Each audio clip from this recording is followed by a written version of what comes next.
During the Philadelphia Centennial Exhibition, photographs were taken of a building called Memorial Hall. The structure measured over 360 feet in length and featured elaborate stone facades, glass atriums, and sculptural work across multiple stories. According to official records, construction began in 1874. That gave builders roughly 2 years to quarry, transport, carve, and assemble millions of pounds of stone and ironwork using only steam-powered equipment and manual labor. The building still stands today. When you walk through it, the craftsmanship appears consistent throughout. There are no sections that look rushed or unfinished. Every detail matches the next. The question isn't whether it could be done in 2 years. The question is how it was done in 2 years when similar projects today with modern equipment take significantly longer. The accepted explanation is efficiency, skilled labor, industrial momentum, and national urgency. That reasoning accounts for speed, but it doesn't account for something else. If you examine period construction photographs from projects of this scale, you notice a pattern. Crews are small. Equipment is limited. Scaffolding is minimal. Yet the work appears complete in timelines that defy the logistics of moving materials alone. Memorial Hall required thousands of tons of granite. The nearest quarry was over 90 miles away. Transport by rail was possible but slow. Each stone had to be cut to precise dimensions before shipping. The math begins to separate from the timeline. Now look at the doorways. The main entrance to Memorial Hall stands 18 feet tall. The interior hallways are over 15 feet in height. These measurements are not symbolic. The doors are functional. They open and close. The hardware is mounted at heights that correspond to the scale of the frame. If you stand in front of one, the proportions feel wrong. Not slightly oversized, but built for a different reference point. The same effect appears in train stations from the same period. Grand Central Depot in New York, opened in 1871, featured ceiling heights of over 50 feet in the main concourse. The ticket windows were mounted 12 feet above the floor. Staircases had risers twice the height of modern standards. Official records say this was for grandeur. But grandeur doesn't explain why the infrastructure beneath the decoration follows the same scale. Support beams, door frames, ventilation shafts, all built larger than necessary for the populations they served. Once you notice it in one place, it becomes harder to ignore elsewhere. The Pennsylvania State Capitol, completed in 1906, contains staircases with treads measuring 14 inches deep and risers over 9 inches tall. These dimensions are functional, not aesthetic. Someone was expected to use them. The old post office in Washington, finished in 1899, includes interior corridors that are 20 feet wide and 18 feet tall, even in service areas never seen by the public. The Allegheny County Courthouse in Pittsburgh, finished in 1888, has courtroom ceilings exceeding 40 feet, with judges' benches raised on platforms that place the seats over 10 feet above the floor. These are not isolated choices. They appear across dozens of civic buildings constructed during the same 40-year period. Then, after roughly 1920, the pattern stops. There are records that describe the construction of these buildings. Contracts, invoices, labor logs. But there are also absences. The Sanborn Fire Insurance Maps, which documented nearly every structure in major American cities between 1867 and 1970, show something unusual. For certain buildings erected before 1900, there are no corresponding construction maps. The buildings appear on maps dated after completion, but the surveying records that should exist during construction are missing. In some cases, entire city blocks appear fully built on maps dated only 2 years apart, with no incremental documentation in between. This isn't universal, but it happens often enough to create a gap. The Library of Congress archives contain construction photography for over 4,000 major projects from the late 1800s. Roughly 18% of these projects have no photos dated during the build, only before and after. When asked, archivists attribute this to lost negatives or selective preservation. That explanation works for some cases, but not for projects with otherwise complete records. In 1890, the United States Census Bureau conducted a survey of urban infrastructure. The report included building heights, occupancy rates, and construction timelines. A separate section was devoted to what the report called non-standard structural dimensions. This section appeared in the 1890 edition but was removed from the 1900 edition. The terminology was never used again in any subsequent census. Requests to view the original 1890 report are complicated by the fact that most of the census records from that year were destroyed in a fire in 1921. What remains are partial summaries and regional extracts. The section on non-standard dimensions is not included in any of the surviving documents. There is no explanation provided for why that section was isolated or why its removal coincided with a broader shift in architectural trends. Between 1900 and 1920, something changed. Buildings continued to be built quickly, but the proportions normalized. Doorways dropped to 7 or 8 feet. Ceilings in public buildings shrank to 12 or 14 feet. Staircases followed standardized codes that remain in use today. The craftsmanship remained high, but the scale became predictable. This shift occurred during a period of massive immigration and population growth, which would suggest a need for larger, not smaller, infrastructure. Yet the opposite happened. At the same time, records of demolition increased. Structures built in the 1870s and 1880s were torn down in the 1910s and 1920s, despite being functionally sound. Explanations vary. Urban renewal, outdated design, fire hazards. But many of the buildings removed were stone, not wood. They had survived decades of use without major structural issues. The decision to remove them often came from municipal boards with little public input. The documents authorizing these demolitions are brief. They do not provide detailed reasoning. What kind of event would cause an architectural standard to change so completely within a single generation? Not a gradual evolution, but a replacement. One that affects building codes, labor practices, material sourcing, and design philosophy simultaneously. And why would that shift be accompanied by the removal of structures that predated it? If the older buildings were simply outdated, they could have been repurposed. Many were, but others were erased. The choice to erase rather than adapt suggests the structures themselves were the problem, not their function. There are photographs from the 1893 World's Columbian Exposition in Chicago. The event showcased over 200 buildings, most of which were demolished within 2 years of the fair's closing.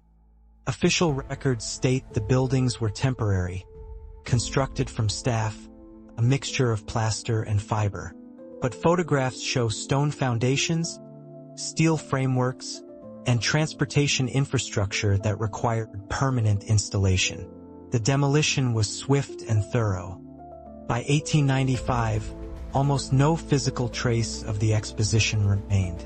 The explanation given was cost. Maintaining the structures was deemed too expensive. But the expense of demolition, especially at that speed, would have been significant as well. Someone made a decision that removal was more important than preservation. The records do not say who or why the timeline was so urgent. If you compare the height of door handles in buildings constructed before 1900 to those built after 1920, there is a measurable difference. Handles in older structures are often mounted between 42 and 48 inches above the floor. Modern standards place them between 36 and 38 inches. The difference is small, but consistent. It appears in residential buildings, civic buildings, and industrial structures. No building code from the 1800s specifies handle height. The placement seems to have been intuitive, based on the average reach of the people expected to use them. If that average was higher, the people were taller. Not slightly taller. Tall enough that the built environment reflected it as a default. There are accounts, not many, but they exist, of workers during the late 1800s describing buildings as already partially complete when they arrived on site. These accounts appear in regional newspapers and personal letters, not official reports. One letter, dated 1884, from a stonemason in Pennsylvania, describes being hired to finish work on the courthouse, but notes that the foundation and lower floors were already in place when his crew arrived, with no record of who laid them. He attributes this to an earlier crew, but expresses confusion over the lack of documentation. Another account, from a carpenter in Ohio in 1891, mentions that certain homes in his town were built over older frames, and that residents had complained the doorways were too tall for comfort. These are not widespread claims, but they appear more than once in different locations without coordination. Maps from the mid-1800s show cities with fewer buildings than maps from the 1880s. That progression is expected, but in some cases, the number of structures increases in a way that doesn't match population growth. St. Louis, for example, had a population of roughly 78,000 in 1850. By 1880, the population had grown to 350,000. The number of stone civic buildings, however, increased by a factor that exceeds the population growth rate. The same pattern appears in San Francisco, Kansas City, and Cincinnati. The explanation is industrial expansion. More people, more buildings, but the size of the buildings and the speed at which they appeared suggests a capacity that precedes the population. The infrastructure arrived before the demand. Why would you build a train station with ceilings twice as tall as necessary? Why would you construct a courthouse with staircases that are difficult to climb? Why would you design residential doors that make average height occupants feel small? These are not rhetorical questions. They are engineering decisions. Someone measured, planned, and executed them. The results are still standing. You can visit them. You can walk through them. And when you do, the proportions will not match your body. That discrepancy is not subjective. It is measurable. The question is whether it was intentional or whether the buildings were not originally built for the people who ended up using them. In 1912, the National Bureau of Standards published a report on building dimensions. The report noted that recent construction trends favor standardization of entryways and ceiling heights to improve material efficiency and labor costs. The language suggests a shift toward standardization, but it also implies that prior construction was non-standard. Non-standard in what way? The report does not elaborate. It simply establishes new norms and moves forward. By 1925, those norms were codified in building regulations across most American cities. Structures built after that point followed the codes. Structures built before that point did not. And many of those earlier structures were removed. There are photographs of construction sites from the 1880s that show something unusual. In images of the Texas state capitol, taken in 1885, the foundation appears complete and the first two floors show finished stonework, but the scaffolding around the structure is minimal. Crews visible in the photographs number fewer than 30 workers. The building required over 15,000 carloads of limestone. The timeline from groundbreaking to completion was less than 7 years. When you account for quarrying, transport, and carving, the pace suggests either a workforce far larger than what appears in photographs, or methods of construction that are not documented in the project records. The official history credits determination and Texas pride. That may be part of it. But determination doesn't move 15,000 carloads of stone. There are also records scattered across city archives of buildings being renamed. Not renovated. Renamed. The same structure, standing in the same location, receives a new designation in municipal records within a span of 5 to 10 years. In some cases, the architectural style is listed differently in the later records, even though no modifications are documented. A building described as Richardsonian Romanesque in 1888 might be listed as Neo-Renaissance in 1898, with no explanation for the reclassification. This happens most frequently with buildings constructed in the 1870s and 1880s. The pattern suggests an effort to reframe the structures, to give them a narrative that fits more comfortably within accepted historical timelines. In the 1880s, newspapers in several cities published notices about structural surveys being conducted by federal agencies. These surveys were said to assess the safety and longevity of public buildings. The notices appeared in St. Louis, Philadelphia, Chicago, and Boston between 1883 and 1889. No results of these surveys were ever published.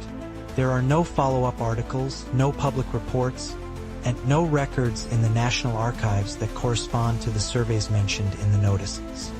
It's possible the surveys were conducted privately, or that the results were considered routine and not worth publishing.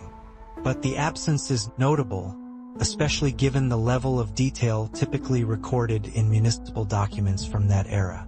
If you visit the Cincinnati City Hall, completed in 1893, you will find interior spaces that feel cavernous. The main atrium rises over 55 feet. The hallways are wide enough to drive a carriage through. The marble staircases have treads that extend 16 inches, far deeper than modern standards. The building was designed to serve a city of roughly 300,000 people. Today, Cincinnati has a population of around 300,000. The building still functions, but the spaces feel empty. They were designed for a density of use that never materialized, or for a type of use that no longer exists. Walking through it, you get the sense that the architecture anticipated something that did not arrive or that did arrive and then left. There are similar observations in Boston. The Massachusetts State House, completed in 1798, is often cited as an example of period-appropriate design. But expansions made in the 1890s introduced features that break from the original structure. Ceilings in the new wings reach heights of 30 feet. Doorways are scaled to match. The expansion was completed in 1895, just 5 years after the census section on non-standard dimensions was published and then removed. The timing is not necessarily meaningful, but it is consistent with a broader pattern. Large-scale civic construction in the 1890s often resulted in buildings that exceeded the functional needs of their populations, both in size and in the durability of materials used. Another detail appears in court records from the early 1900s. Several property disputes involved buildings where the deed listed one construction date, but tax assessments listed another. In Pittsburgh, a property owner in 1903 contested a tax assessment on the grounds that his building was older than the city claimed, and therefore subject to different regulations. The case was dismissed, but the documentation includes references to prior occupancy records that the city declined to produce. The owner's claim was that the building had been standing for at least 40 years, though city records listed it as 15 years old. No resolution was recorded. The case simply ended. If you examine the brickwork on buildings from the 1870s, you will notice something. The bricks are larger than modern bricks. Not by much, but enough to be measurable. Standard bricks today are roughly 8 inches long, 3.5 inches wide, and 2.25 inches tall. Bricks from buildings constructed in the 1870s and 1880s often measure 9 inches long, 4 inches wide, and 3 inches tall. The increase in size means each brick weighs more and requires more effort to lay. It also means fewer bricks are needed to cover the same area, which could explain the speed of construction. But it raises another question. Why did brick dimensions shrink after 1900? The official explanation is standardization for mass production. But mass production existed in the 1880s. Brickyards were already producing at scale. The decision to reduce size seems to have been deliberate, not economic. There are also records of tools. Blacksmith inventories from the 1880s list hammers, chisels, and saws in sizes that are larger than equivalents produced in the 1900s. A hammer listed in an 1887 catalog from a Pittsburgh supplier weighs 5 pounds, with a handle length of 20 inches. Modern framing hammers weigh between 16 and 24 ounces, with handles around 14 inches. The older tools were not decorative. They were used, where patterns in archived examples show heavy use. The question is who was using them, and why the next generation of tools was built smaller. Then there is the issue of windows. Buildings from the 1880s often feature windows that are 10 to 12 feet tall, even on upper floors. The glass panes in these windows are single pieces, without dividers, which means they were manufactured in large formats. Producing glass panes of that size in the 1880s required significant technical capability. It was possible but not common. Most glass production at the time favored smaller panes that were easier to transport and install. Yet these large windows appear consistently in civic buildings from the era. They are not limited to wealthy areas or landmark structures. They appear in post offices, schools, and municipal buildings in mid-sized cities. The investment in large format glass suggests either widespread access to advanced manufacturing or access to existing stockpiles of pre-manufactured materials. There is a photograph from 1889 of a building in Omaha, Nebraska, identified as the Douglas County Courthouse. The photograph shows the building fully completed, with people standing in front for scale. The people are small in comparison to the entrance. The doorway is at least 15 feet tall.